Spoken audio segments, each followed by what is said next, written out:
एक मुद्दा और विवाद बनाने पर क्यों तुले हुए हैं?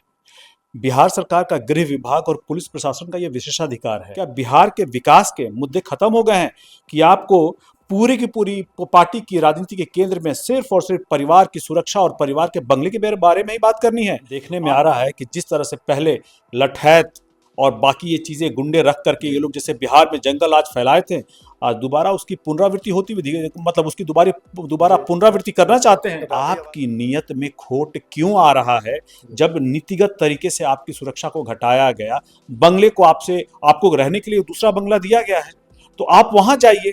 क्या बिहार सरकार की नीति आपके ऊपर लागू नहीं होती है? क्या बिहार सरकार की बनाई गई नीति से लालू परिवार ऊपर है क्या? भले ही एक सीट हो, लेकिन आज उचित समय था जब पार्टी के पुराने समर्पित कार्यकर्ता को यह सम्मान दिया जाए।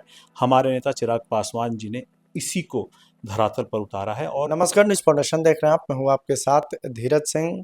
पिछले दिनों बिहार सरकार की ओर से लालू परिवार के कई सदस्यों की सुरक्षा में कटौती की गई थी। इसको लेकर आज बिहार की पूर्व मुख्यमंत्री राबड़ी देवी ने अपने आवास पर तैनात सभी सुरक्षा कर्मियों को वापस भेज दिया है। हमारे साथ हैं बिहार लोजपा के प्रभारी और सांसद अरुण भारती जी। सर, राबड़ी देवी बिहार की पूर्व मुख्यमंत्री हैं, उनके आवास पर जितने लोग तैनात थे सुरक्षाकर्मी, अब उनको वापस भेज दिया गया, जो पिछले दिनों सुरक्षा की कटौती की गई थी बिहार सरकार की ओर से। तो इसमें समस्या क्या है? मतलब हमको अभी भी समझ में नहीं आ रहा है कि आखिर राजद के लोग इसको एक मुद्दा और विवाद बनाने पर क्यों तुले हुए हैं। बिहार सरकार का गृह विभाग और पुलिस प्रशासन का यह विशेषाधिकार है कि हर जनप्रतिनिधि का समय समय पर उनकी सुरक्षा का आकलन किया जाता है, उसकी समीक्षा की जाती है, उसके हिसाब से सुरक्षा को या तो बढ़ाया जाता है या घटाया जाता है। रूटीन एक्सरसाइज है।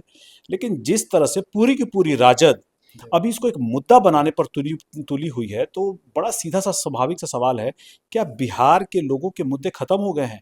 क्या बिहार के विकास के मुद्दे खत्म हो गए हैं कि आपको पूरी की पूरी पार्टी की राजनीति के केंद्र में सिर्फ और सिर्फ परिवार की सुरक्षा और परिवार के बंगले के बारे में ही बात करनी है? आपके पार्टी से आने वाले नेता प्रतिपक्ष तेजस्वी यादव जी सदन चलता है, सदन में जाते नहीं हैं, बिहार के लोगों की बात करते नहीं हैं, वहां पे बिहार की जनता का पक्ष रखते नहीं हैं। और उनके लिए भी लेकिन जब उनके परिवार के साथ कुछ ऐसा होता है, सरकार अपने स्वाभाविक प्रक्रिया में जो जो फैसले लेती है उससे उनको दिक्कत होती है, उनको हमेशा कष्ट होता है। इस पर प्रखर होकर बोलते हैं, मुखर होकर बोलते हैं।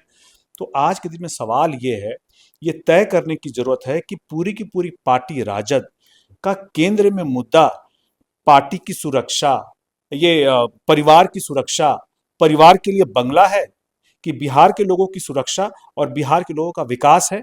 ये राजद को तय करना पड़ेगा। और अब तो देखने में आ रहा है कि जिस तरह से पहले लठैत और बाकी ये चीजें गुंडे रख करके ये लोग जैसे बिहार में जंगल राज फैलाए थे, आज दोबारा उसकी पुनरावृत्ति होती हुई मतलब उसकी दोबारा पुनरावृत्ति करना चाहते हैं। राबड़ी आवास पर उनके ही नेता सुरक्षा के नहीं, लगे। अगर उस तरह के गुंडे मतलब राजद के गुंडे जैसे पहले थे आपके जंगल राज में, उसकी पुनरावृत्ति करना चाहते हैं, तो फिर तो गृह विभाग को और पुलिस प्रशासन के पास ये पूरा हक है, पूरा अधिकार है कि वो उचित कदम जरूर उठाए।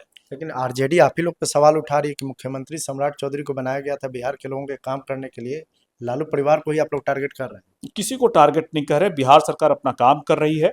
अगर नेताओं की सुरक्षा की समीक्षा होती है, उनका आकलन किया जाता है हर निश्चित अंतराल पर, सबका होता है।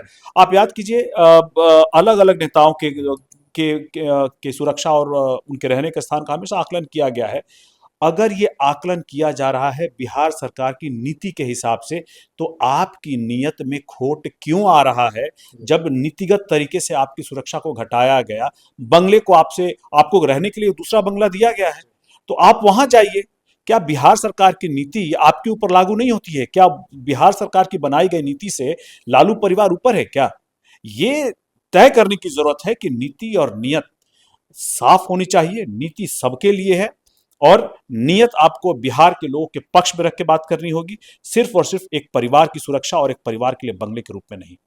लेकिन रोहिणी आचार्य अब अपने राजद नेताओं से और कार्यकर्ताओं से अपील कर रही हैं कि लालू यादव और राबड़ी देवी की सुरक्षा के लिए खुद राजद नेताओं को अब आगे आना पड़ेगा, लोगों को इकट्ठा करवा रही हैं उनके घर पे। देखिए, हम लोग जंगल राज के समय से अब आगे निकल चुके हैं। बिहार में कानून का राज है।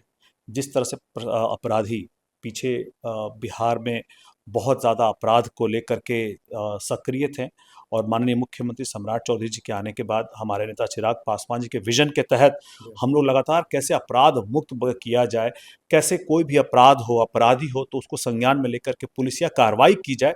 पुलिस विभाग, प्रशासन और पूरा गृह विभाग इसको लेकर के सचेत है और कार्य कर रहा है। तो क्या आज के दिन में जैसे आपके इतिहास में होता था, जिस तरह की गुंडागर्दी और लठैती वाले काम अगर आप दोबारा करना चाहते हैं, तो फिर पुलिस प्रशासन अपना इसको अपने कानून व्यवस्था को बनाए रखने के लिए जो भी उचित समझेगी वो करेगी। आखिर में एक सवाल है कि बिहार में 9 सीटों पर एमएलसी के द्विवार्षिक चुनाव हो रहा है, एक सीट पर उपचुनाव भी हो रहा है।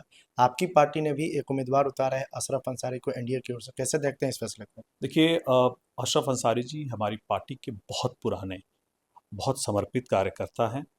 हम लोग का समय कैसा भी रहा हो, उतार चढ़ाव हर किसी की ज़िंदगी में आते हैं, लेकिन अशरफ अंसारी जी और उनका पूरा परिवार बड़ी मजबूती से हमारे नेता, हमारे पार्टी के संस्थापक स्वर्गीय रामविलास पासवान जी, हमारे नेता चिराग पासवान जी और हमारी पार्टी के साथ मजबूत स्तंभ बन करके खड़े रहे हैं।